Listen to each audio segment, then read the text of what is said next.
అనేక రకాల హామీలు, 6 గ్యారెంటీలు,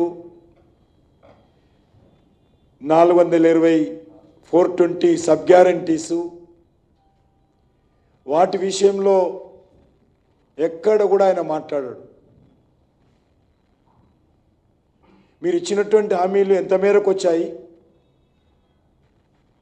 సంవత్సరంలో పూర్తి చేస్తున్నటువంటి హామీలు ఒక్కటి కూడా ఇంతవరకు పూర్తి కాలేదు. డిసెంబర్లో అధికారంలోకి వస్తే 2023లో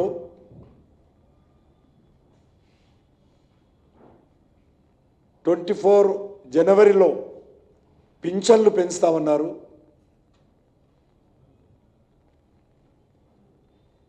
2024 డిసెంబర్ లోపల 2 లక్షల ఉద్యోగాలు భర్తీ చేస్తామన్నారు. నిరుద్యోగులకు వృత్తి ఇస్తామన్నారు. మహిళలకు నెలకు 2500 ఆర్థిక సాయం అన్నారు. కౌలు రైతులకు ఎకరానికి 15,000,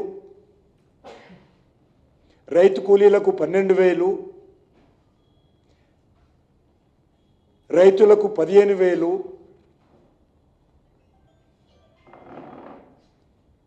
పెళ్ళైన తెలంగాణ ఆడబిడ్డకు 1,00,000 రూపాయలు తులం బంగారము, 5 లక్షల విద్యా భరోసా కార్డు, బీసీలకు 1,00,000 కోట్లు, సంవత్సరానికి 20,000 కోట్లు, దళిత కుటుంబాలకు 12 లక్షలు. ఈ రకంగా ఇచ్చినటువంటి ఏ ఒక్క హామీ మీద ఏ సభలో కూడా ముఖ్యమంత్రి గారు మాట్లాడడం లేదు.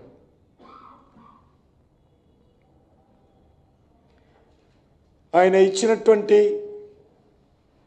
హామీలు, చెప్పినటువంటి గ్యారెంటీల అమలులో కాంగ్రెస్ పార్టీ ప్రభుత్వము పూర్తిగా వైఫల్యం చెందింది. కాబట్టి ప్రజల దృష్టి మళ్లించే విధంగా తన అసమర్థ, అవినీతి,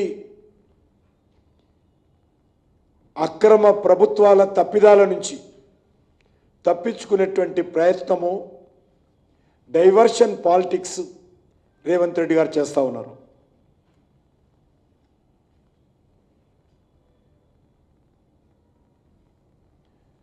తన ప్రభుత్వంలో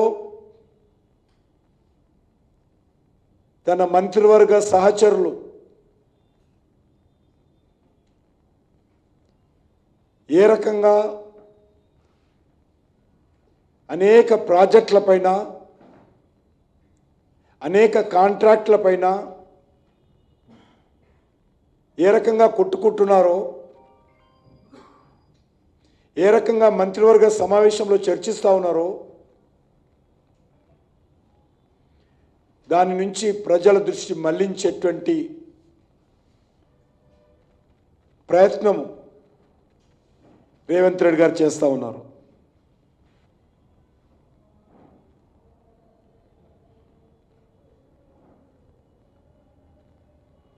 అభివృద్ధి గురించి చెప్పాల్సినటువంటి ముఖ్యమంత్రి ఈరోజు మతపరమైన రిజర్వేషన్స్ గురించి మాట్లాడుతూ ఉన్నారు.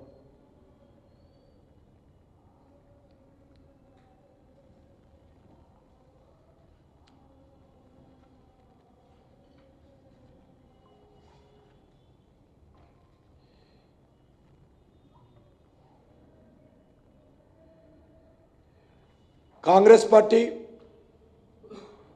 ప్రతి ఎన్నికలకు ముందు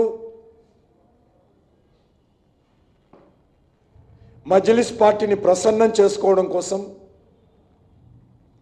మజ్లిస్ పార్టీ ఓట్లు పొందడం కోసం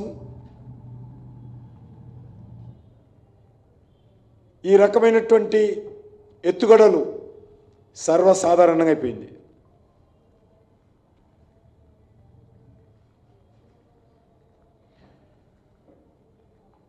ఉమ్మడి ఆంధ్రప్రదేశ్లో నాటి కాంగ్రెస్ పార్టీ ప్రభుత్వం తీసుకొచ్చినటువంటి 4% రిజర్వేషన్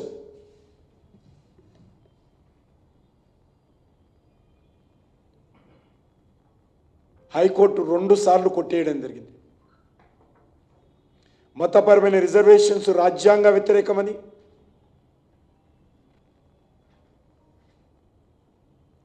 రిజర్వేషన్స్ చెల్లనేరవని హైకోర్టు తీర్పిస్తే